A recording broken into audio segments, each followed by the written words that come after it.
So yeah, so I do have to caveat this presentation by saying that this is a quick whistle-stop tour. It's a 30-minute kind of masterclass, as I've called it. Obviously, there's lots more to surveying flat roofs than we can fit in 30 minutes. I do a presentation that can last over like 2 days on not just flat roof surveying, but different flat roof build-ups and everything like that. So appreciate that this is 30 minutes, but it should give you a bit of an idea of just the key things to look out for when you're surveying those flat roofs. I just mentioned again, for anybody who's just joined the meeting, if you just want to put some questions as we're going along in the chat, I will circle back around at the end of the presentation just to pick those questions up and any other further questions that anybody's got. Okay, so without further ado, let's get into this. So my name's Steve Cookson. For those of you who've not seen me videos on LinkedIn and everything, I do like to put some videos on. So if you're not following me on LinkedIn, please do, and you will see some. As I survey these roofs, I do like to put a bit of a video together and to give a bit of an explanation of what I'm doing out there. So over 28 years in the roofing industry. I know you say I don't look old enough. That's what I get all the time, I promise you.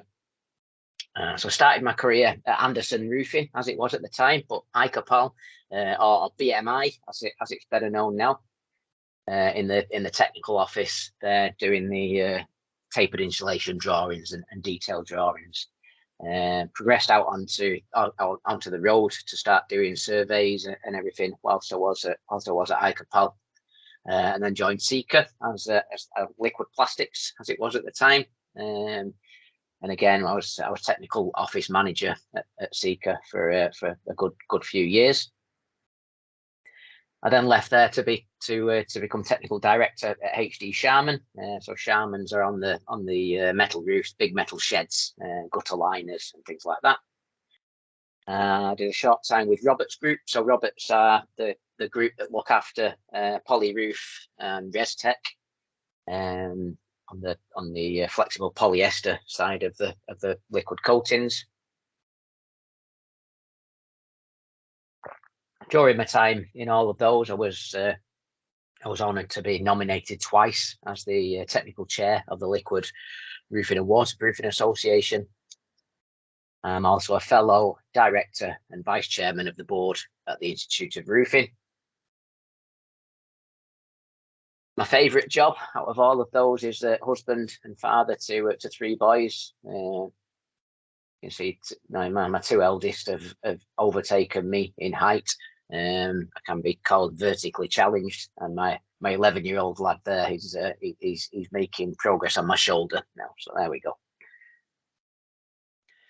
In my spare time, I look after this rowdy bunch at the weekend. So I'm a junior football coach for these lot as well. Yeah, so it's all good fun.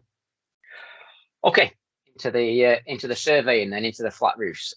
So the 2 most common types of survey, certainly the ones that we provide, are a drone survey and physical survey.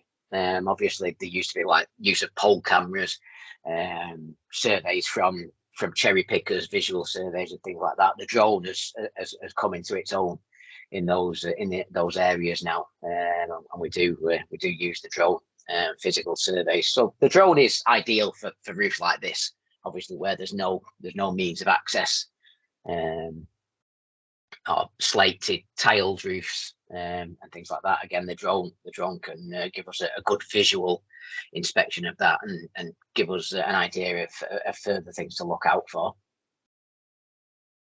On a metal roof, it is good to, if there is a safety system in place, to clip on and actually have a look at the cut edge corrosion and things like that we can see.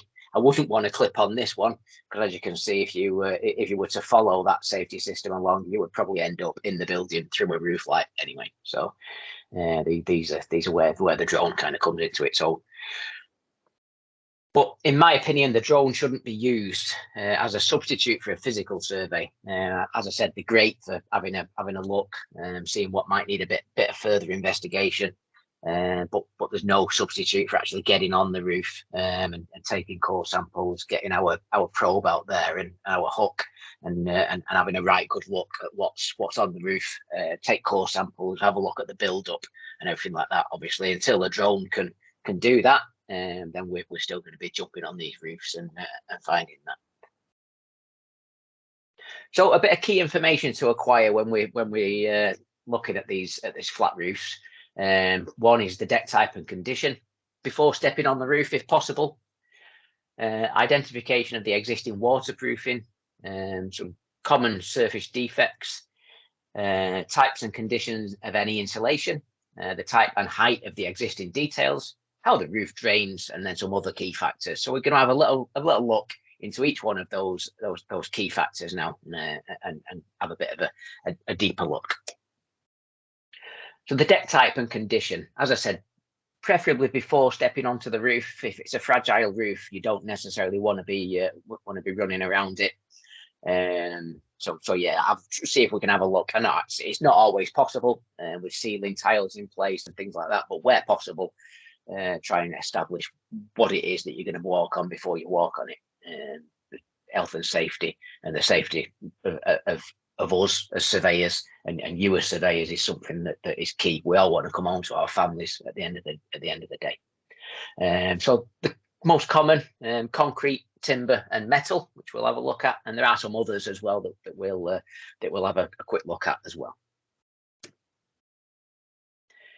So a concrete deck, in this instance, this one is a block and beam, so you can see the beams running down the building there, and then the blocks in between those beams, and then over the top of that there will be a cast concrete deck. So again, from the underside, only a small roof this, but it's a good example of a timber boarded deck. So we can see the timber there. Other types of timber deck are OSB, plywood deck. You can also see from the underneath. But then again, on the timber, you have chipboard deck, which again should be classed as fragile. So especially if it's wet, don't walk on a chipboard deck. And a metal deck. Just because you can see it's metal from underneath, you might find when you do a core sample, you find it's concrete, and in that instance, this is metal shuttering that we've got in place there. So have a look underneath, see what you can find. This one from the underside is wood wool. Wood wool and stramit are two deck types that are often confused. Wood wool is more kind of random kind of fibers in its build up. It's a good structural deck as long as it's dry. Can be left in situ, can be walked on. So a wood wool deck is wood shavings held together with cement. Whereas stramit is deemed as a fragile deck. And you can see the kind of orientation of the strands on the picture on the right there are more in line. So that's one way of distinguishing between wood wool and stramit. A stramit board deck is a lot softer. It's made of straw, compressed straw at the end of the day. So like I said, in the late 70s, early 80s, this was deemed as a fragile deck. And when we do come across this, we should strip it off. And we shouldn't really walk on it. Okay, so once we've established what the deck is, and we know that it's safe to walk on the roof, it's good. It benefits us to have a good understanding then of what kinds of waterproofing we might come across on the top side of the roof. So felt, single ply, mastic asphalt, and liquids are probably the most common that you'll find. And just a few slides here on how to identify them just by looking at it. So felt comes in a range of different finishes. Mineral surface, probably the most common that we come across. That's in the top left there. So the mineral comes in green, brown, and blue-grey are the three main colours that you'll come across. In the top right, that's felt that's covered with chippings.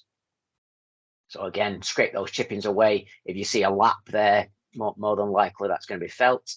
Bottom left-hand corner is a felt roof. Again, you can see the laps. You see that obviously the mineral surface on the perimeter of that one as well. Well, that's a sanded finish that's been painted with a solar reflective paint. And on the bottom right there is the sanded version, the sanded cap sheet before it's received any kind of treatment.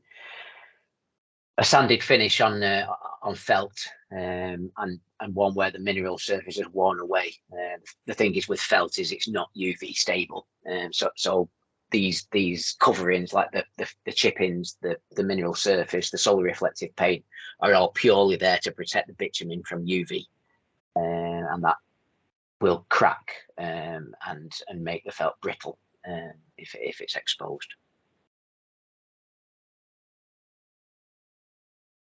Single ply, couple of different types of single ply.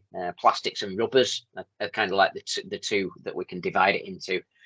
Underneath those plastics, there's all different kinds. There's PVCs, there's TPOs, there's FPOs, there's a range of others as well. Very difficult to tell which one it is just by looking at it. We can do kind of spectrum analysis on it and everything to see what it is. Or we can see on these single plies, sometimes the name of the manufacturer is embossed, which is sometimes an indicator of the type of single ply. Rubbers, EPDM is the main rubber. Firestone is probably the most common that we come across. You can see that in the bottom right picture there, more black in its appearance usually, the EPDMs and rubbers. Mastic asphalt, it's fairly easy to distinguish that in that it's seamless, so you won't see any laps or anything on there. It becomes easier to distinguish once you take a core sample. Mastic asphalt is usually installed in 2 layers of 10 mil thick, so 20 mil thick in total. So when you dig into that, when you're taking your core samples, you usually find a 20 mil thick layer of bituminous material will be your mastic asphalt.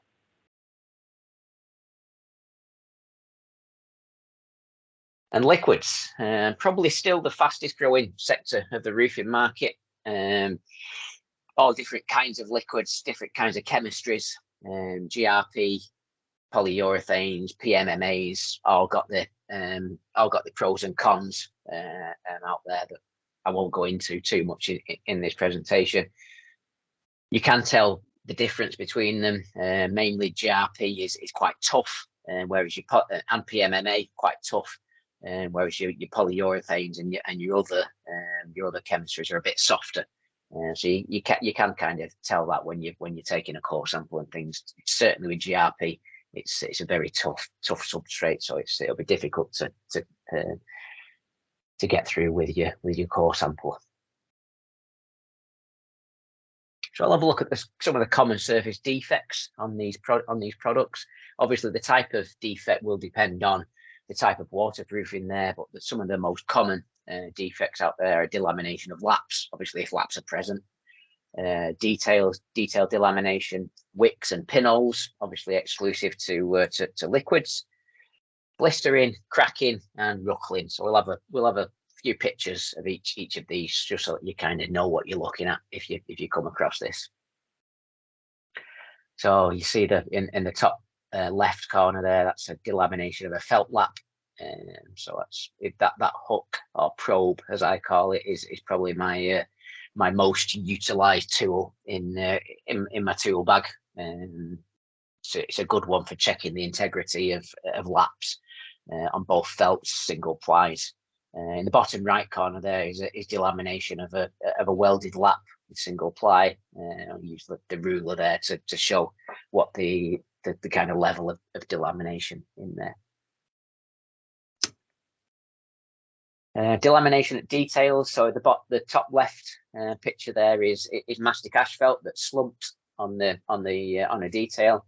On those kind of details at that height, mastic asphalt should be reinforced so that doesn't happen. In an ideal world, it should be installed onto an independent upstand, but we do very rarely see that with mastic asphalt. Usually, it's just applied straight onto the brickwork or the blockwork there. The bottom left is a gutter on a slate roof, so you can see the slate on the right hand side of that picture, and it's a liquid gutter where there's a lot of delamination that's caused in that gutter there. So that's kind of what that picture is. On felt, so in the bottom right picture there, again you can see my favorite tool, my probe there, and that's a roof light upstand where the felt has started to delaminate off there. Probably wasn't ever installed correctly in the first place, really, in that instance. On the top left there, you can see a felt parapet. That parapet is about 2.7 meters high. So really that felt should be mechanically fixed at the headlaps and not put on in one piece, which is probably what the cause of that delamination is there. So it's warmed up, started to slump, and those laps have then started to come apart because of that slumping. Wicks and pinholes, this is obviously exclusive to liquids. So in the top left there, quite an extreme example of wicks. You can see the glass fiber reinforcement there just hasn't been encapsulated with the felt. It's a bit of a bodget and scarper job that you can see the liquid has just been slopped on. But the key thing is that why they're called wicks is if any of those fibers are left exposed, it literally acts like a wick, so it will wick any moisture into the system, and then cause delamination and things like that. A pinhole can be seen there in the bottom right. So again, pinholes are caused by a number of reasons at installation stage, moisture, just incorrect coverage rates, like I said, a number of different reasons. But that pinhole will suck moisture into the system, as can be seen there. You see that the moisture, the evidence of it there as I've pressed on that, the water has started to come out. A bit of a better picture there of the kind of real world wicks that you will see. You also see some pinhole in there. Let me see if I can get my laser pointer to work. Here we go. So you can see the pinholes up here. Usually pinholes appear at a change of direction. So in this instance there, you can see where it's going onto the top of the parapet. So you look out for your pinholes there, and then you can see the wicks in here where it just the wicks there are the glass fiber just hasn't been encapsulated. The best idea is to put your these coatings usually come in two coats. So your first coat will have your reinforcement in there, and the best way to do it to get rid of these wicks is to put your base coat down and then snag that base coat, get rid of the wicks at that point, and then overcoat it with the top coat, and then those wicks are fully encapsulated. But you can see that's a good example down there of a wick, and that will just wick moisture into that system and eventually cause this coating to delaminate away from the substrate. Blisters, a couple of different kinds in the top left there. Obviously a water blister. You can see when I'm pressing on that single ply there, looks a bit like a water bed. So there's been some ingress there, probably around those laps. And the one in the bottom right is an asphalt blister, just caused by moisture, buildup of moisture or air in the system. Obviously, it's trying to escape and just causes that blister there with some cracking in it. I mean, blisters can be repaired and overlaid. So there's, just because you see blisters isn't a reason to strip the roof off. In that instance, with an asphalt blister, it can be warmed and then flattened and then overcoated, made good. So yes, that's okay.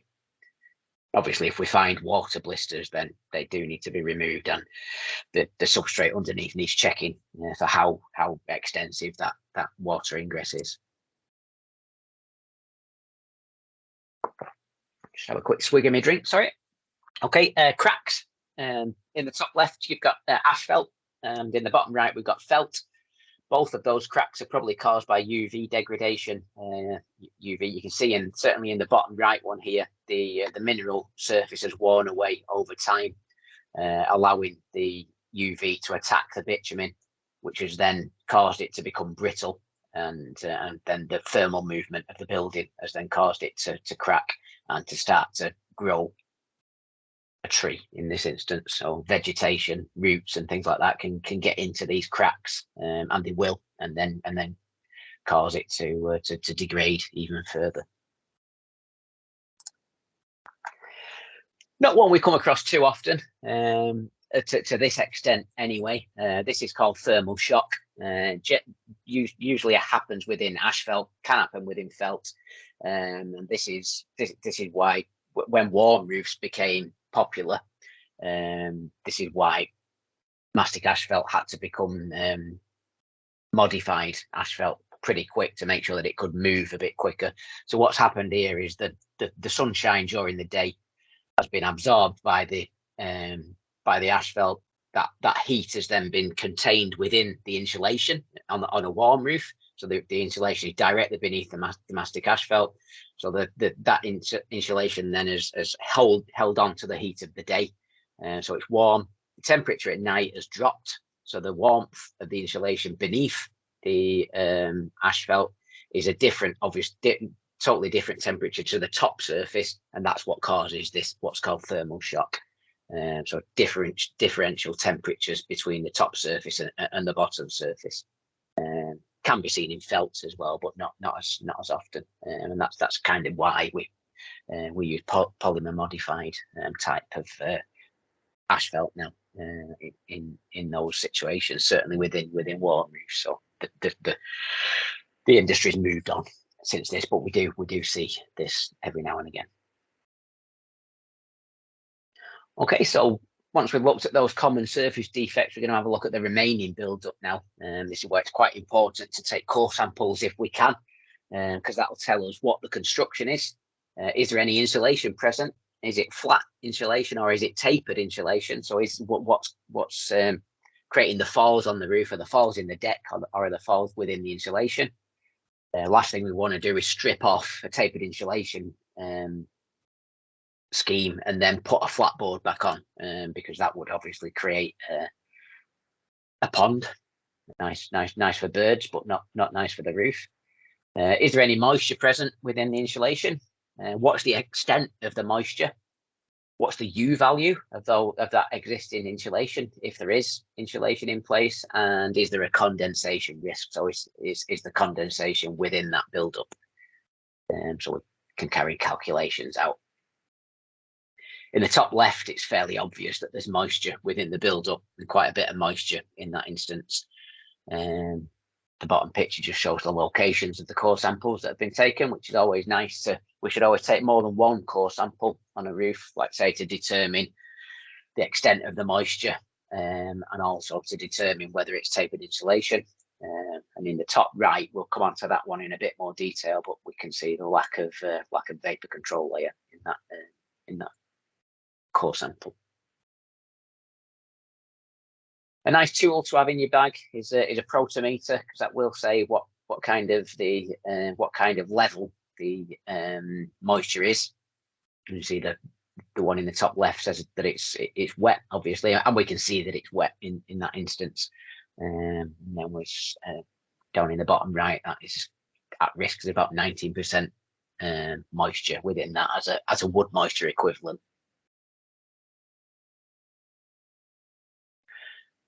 A kind of a non-destructive way of finding out how much moisture is within the system is what's known as moisture mapping. So we calibrate the machine over a dry area, and then we take a reading every square meter on the roof to determine the extent of moisture. I'm quite experienced at this, so I've got very fast at it. As you can see there, I'm moving around this roof at quite a rate.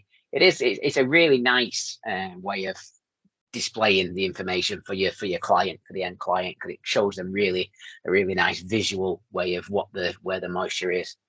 And as you can see from that, that's kind of a fully mapped roof, and that's quite a few hundred square meters.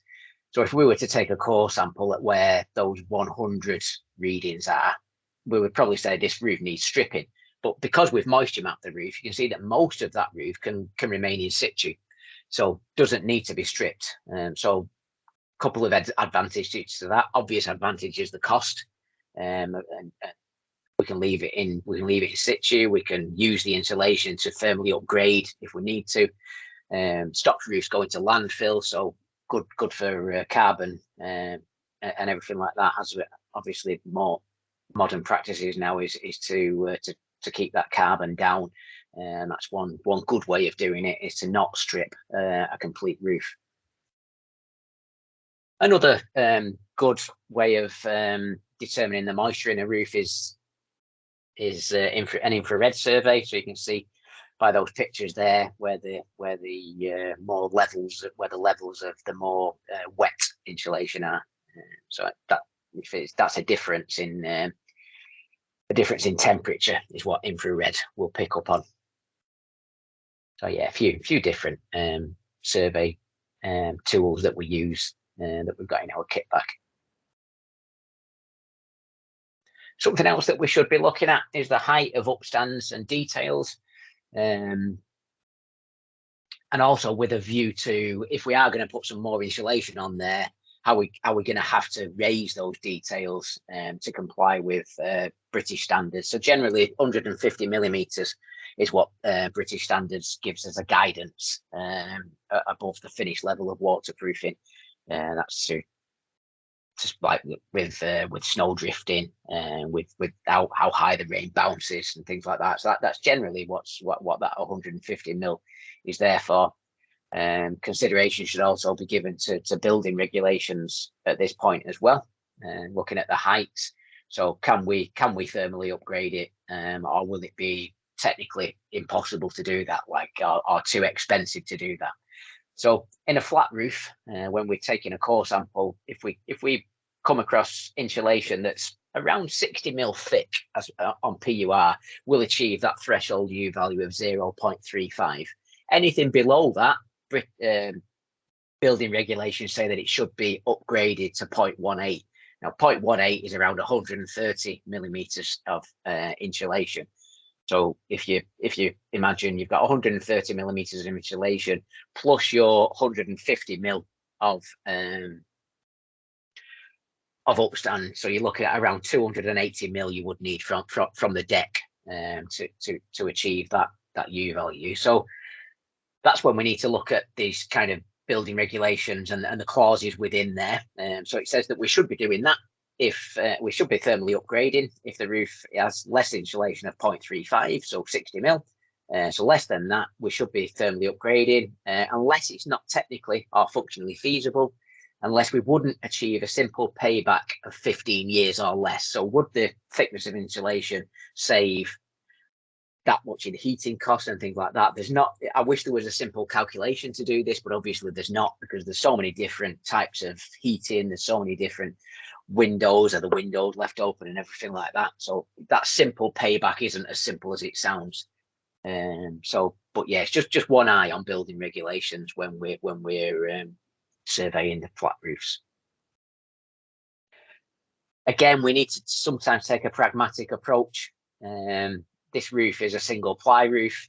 It is a tapered insulation roof. It does comply with building regulation, but it's leaking, so we do need to do something. You can see that the height of that upstand is 110 mil, but this upstand is to a load of windows, so there's a big bank of windows there. So to get 150 mil on there, we would need to take all of those windows out. So is that technically or feasibly possible? Probably not. And the manufacturer then would have to make a decision whether they're willing to guarantee that 110 mil of upstand, which they probably would. Any manufacturer worth his salt anyway. This is an asphalt roof. You can see on the left-hand side there the asphalt coming away from the upstand. It's 120 mil that upstand, probably less than 120 mil. Where at the door threshold there that you can see. So that our recommendation would be to strip that, take the door out, raise that upstand, because you can see the amount of moisture in there. This roof is falling towards that door. So in that instance, we would insist that that needs to be raised.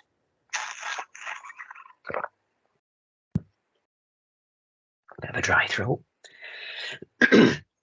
Something else we should look at is the existing drainage. How does the roof drain? The most common on a flat roof, it's usually directly into internal outlets, internal gutters to either internal outlets or chutes to hoppers, or a drip detail to external gutters.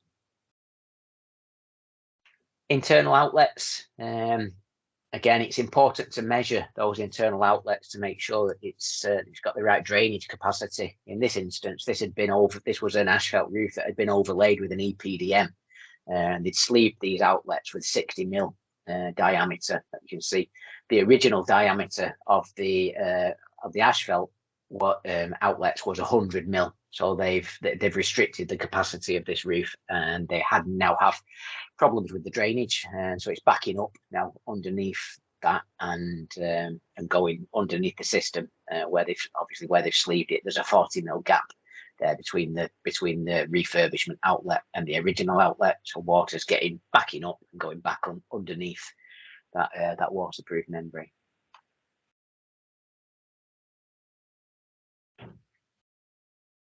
Internal gutters, so you can see on the left there, that is an internal gutter. In this instance, the picture in the top right is the internal outlet that you can see somewhere up here, where again the felt should really be taken into that downpipe there. It's not been, so what I would do here is get my hook or my probe out and just make sure that is tight, and the integrity of that usually isn't, so water could get underneath the system there.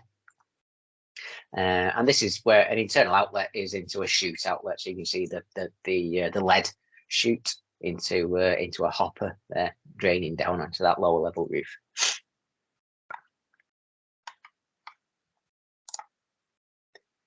That's what's called a welted drip in felt terms. So a welted drip there into an external gutter, another pretty common way of draining a flat roof.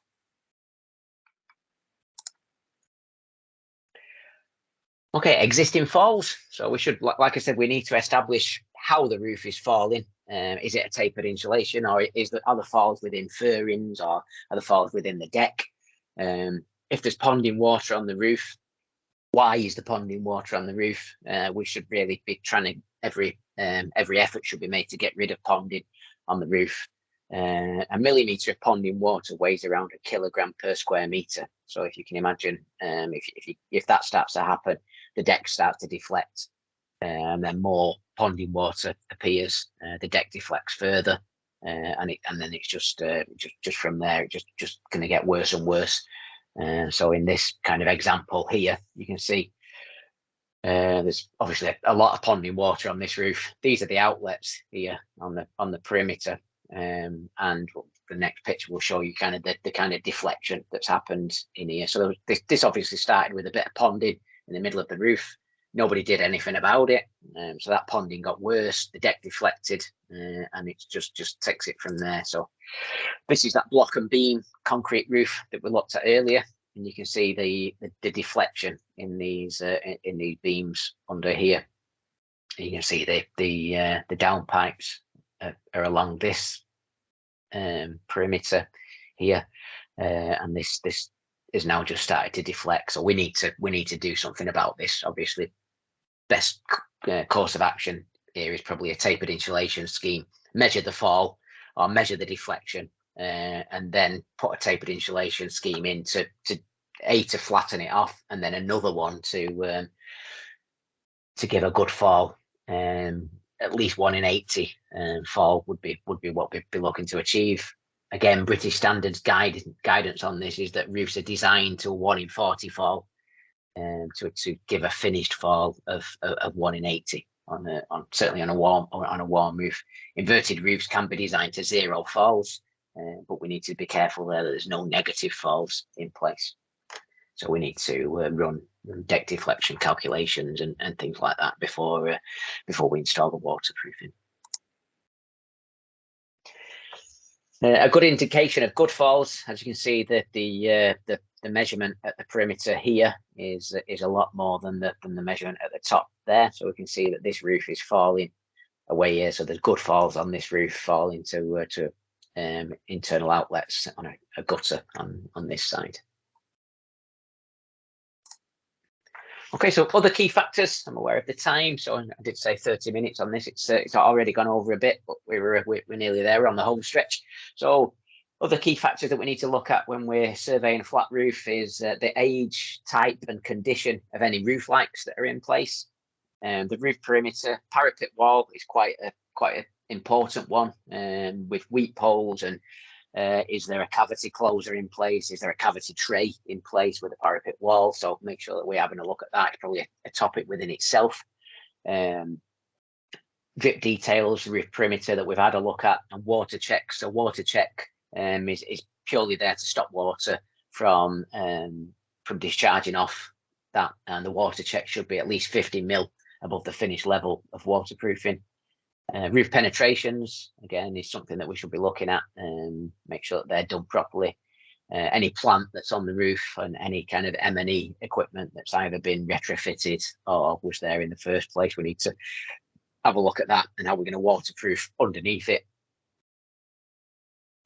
Relevant documentation that I've referred to within this presentation. So BS 6229 is the British standards for flat roofs with continuously supported coverings. So kind of the Bible for flat roofing.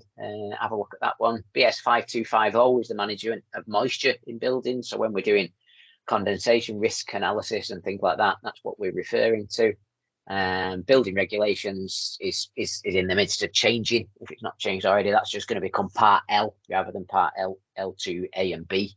So that's all going to be amalgamated into one this year, some point, July, I believe. So we'll need to update the presentation there. So a quick case study to show why competence is key when we're surveying these flat roofs, and why good training and everything like that is necessary. So this is a single ply roof, as you can tell by the appearance there. You can also tell a single ply roof by usually mechanically fixed. So you can see the mechanical fixings on this.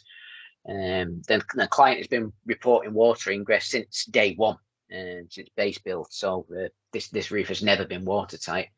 The original contractor had specified the works and unfortunately was no longer trading to come and put this roof right. So quite often we hear of that scenario.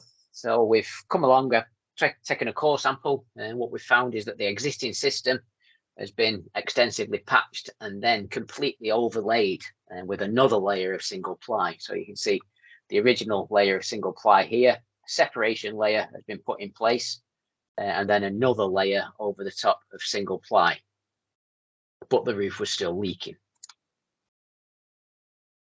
As you can see, that they've then, in the areas of the leaks, they've then come along and put a liquid over the top to try and patch it and stop these leaks, but the roof carried on leaking. So that's when we got called in. And what we found when we took a core sample is that there's not a vapor control layer in place. So it's not actually leaking this roof. What's happening is condensation that's causing it. And if we go back to that original picture there, you can see the ducts and everything from the heating and the air conditioning warming up that void there, metal deck underneath, and obviously no vapor control layer in place. So that is what's causing that roof to leak. So that's the root cause, and that's important that we need to get down to the root cause of these problems. So what have we learned? Lessons learned from that. So correct specification using a reputable manufacturer and contractor is, in the first instance, is king. And obviously independent people as well can come and inspect that workmanship as it's being installed. And what they would have come up with, of course, was there's no vapor control layer installed in this, so we need to make sure that that's in place. So should have done that in the first place. Really, I say inspection and sign off of the original system is really important. A survey again must address the root cause of the problem, because multiple contractors have been to have a look at this roof, overlaid it, patched it, and still not got to the root cause of the problem.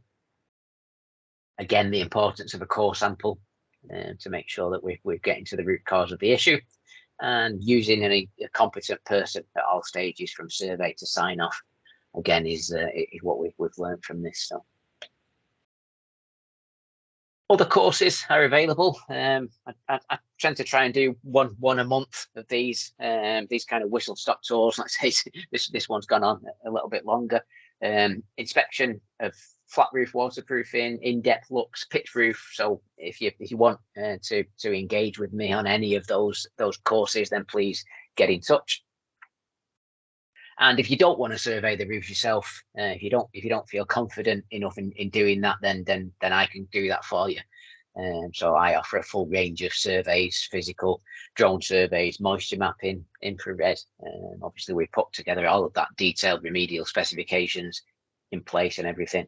And we can also offer kind of project management, contract administration, to inspect the works and sign it off and everything like that. So if you do want any of those services, then again, please do get in touch. I hope you found this presentation useful. Please make a note of those contact details there. Follow me on LinkedIn. Follow either the company page or myself personally. And there's a company page, Cookson's Consultancy, or you can follow me, Steve Cookson, on LinkedIn. I do try and keep people up to date on there with videos and kind of technical posts and things like that. So yeah, give me a follow. Okay, I said I'll circle back around to the questions, which I'll do now. Just bear with me a second. What equipment am I using for the moisture mapping? So the one that you saw there, where I was speeding around the roof at 100 miles an hour, was a Tramex roof and wall scanner, RWS. So I tend to use that for smaller roof areas, and then on the larger roof areas, I've also got the Tramex, the push along one, which is also good for that. It has got its limitations, I should say, in like foil. If there's any foil within the build up, and that'll negatively affect it, so that'll give a false positive reading. Also on EPDM systems, because of the carbon within there, it will give a false positive. So that in that instance, we would use what's called a Troxler, which is a nuclear device. I have access to one, but I don't own one. There's only a couple within the country. So if you want to, so anyway, waffling on. David Johnston, hi David. What are your views on? Oops, hang on, questions coming in. What are my views on adhesion testing of surfaces prior to applying liquid coatings? Yeah, so manufacturers will tend to know the most common things, what their products will adhere to well. So asphalt, felt, bituminous surfaces, things like that. They don't tend to need to do adhesion tests on those. Single plies, metals, other kind of substrates, definitely would recommend adhesion testing to make sure that we're using the right primers and things like that. So single ply is definitely one where I would always recommend adhesion testing before applying a coating. So yeah, definitely, David. But I'll see you at the LRWA Awards, David, so we can have a chat there. How do I get around flying drones in busy areas? As I'm a qualified drone operator, I wanted to do surveys, but found the criteria to fly drones and paperwork involved nearly impossible to comply. It's not impossible. Yes, it's difficult sometimes. I would recommend, if you've not already, Darren, doing the GVC course. I did that with the drone mentor to get a handle on what kind of permissions and things like that. I mean, there's ways and means of flying, even in London city centre, Manchester city centre.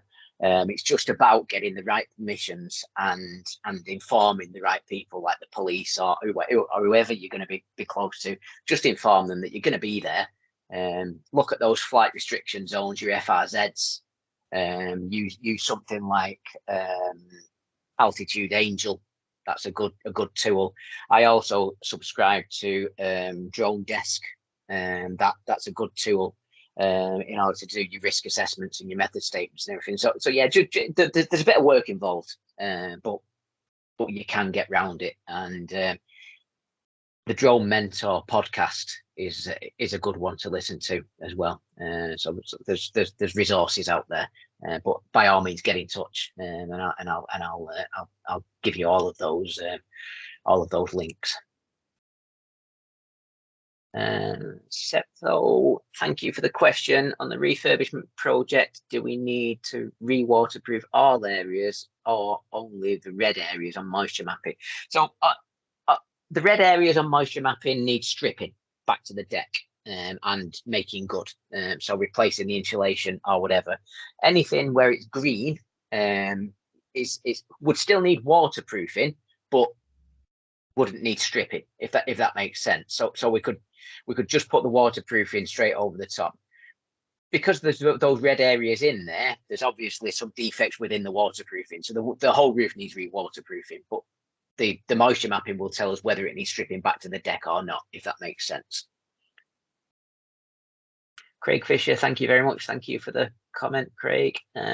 Alex Stott, what was the recommendation on the case study and lack of VCL? Presumably there's full strip out and re-roof to spec. Yes, unfortunately, that is the only solution on that, is to strip it back to the deck and put a vapor control layer in place. There is an argument that because it's a metal deck, it can be deemed as a fully sealed metal deck, and that would act as a vapor control layer or a vapor barrier. But how often do we see a fully sealed metal deck? And especially with that, because there's penetrations in place. We know there's penetrations there because of that ducting that we see and everything. So it's not fully sealed. So that argument kind of goes out the window. But yeah, unfortunately, the only solution there was to fully strip it back to the deck and reinstall it to building rings. Any other questions, guys? Please, if you can, feel free to unmute your microphones and shoot your questions at me that way. If you want to drop them in the chat as well. If you want I think the contact details are still on the screen there. My email address. Drop me an email. Any questions that you've got, please feel free to send them over. I hope you've found this beneficial. And like I said, if you do want to use any of our services, please do get in touch. We're nationwide. I was up in Aberdeen a couple of weeks ago, far down at Southampton, New Forest earlier in the week. So yeah, it gives me a chance to listen to them podcasts. So yeah, please get in touch. Thank you for your attention, and I'll see you on the next one.